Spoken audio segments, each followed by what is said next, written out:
নমস্কার, 7 নাভিক নিউজ নেটওয়ার্কে স্বাগত। জগন্নাথ ধাম থেকে কলকাতা ফেরার পথে ভয়াবহ দুর্ঘটনার কবলে যাত্রী বোঝাই বাস। ঘটনায় 5 জনের মৃত্যুর খবর মিলেছে, যাদের মধ্যে 4 জনই পূর্ব মেদিনীপুরের বাসিন্দা।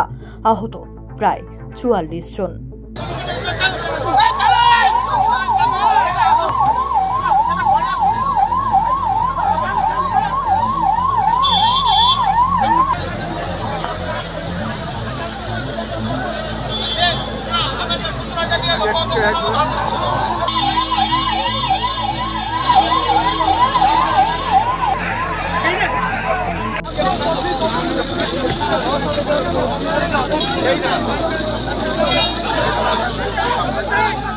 সূত্রের খবর, গতকাল সন্ধ্যাবেলা আনুমানিক বাসে প্রায় 50 জন যাত্রী নিয়ে পুরী থেকে কলকাতার দিকে রওনা দিয়েছিল একটি বাস।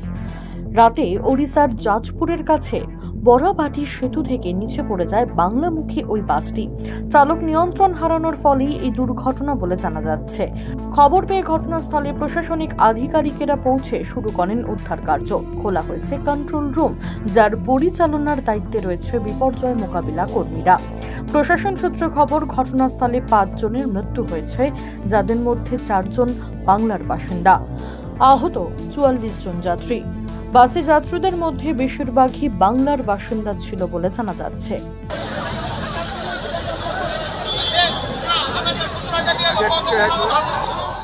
এদিকে দুর্ঘটনাগ্রস্ত বাসে করে বাড়ি ফিরছিলেন এগরার বেশ কয়েকটি পরিবার। এগরা 2 নম্বর ব্লকের দুবদা গ্রামে একই পরিবারের 9 জন সদস্য দুর্ঘটনার কবলে পড়েন। মারা যায় অচিন্ত মাইতি নামে বছর 65 ব্যক্তি। গুরুতর জখম অবস্থায় আইসিইউতে ভর্তি 1 জন, চিকিৎসাধীন আরো 3 জন। খবর পাওয়া মাত্রই কান্নায় ভেঙে পড়েছে মৃতের পরিবার।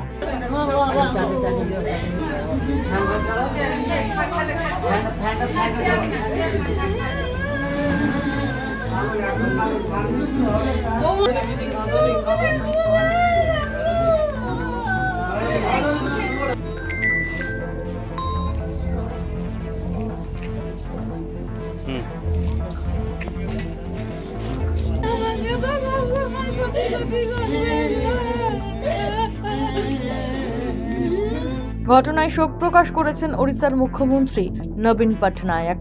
মৃতদের পরিবারকে 3 লক্ষ টাকা করে ক্ষতিপূরণ ঘোষণা করেছে ওড়িশা সরকার।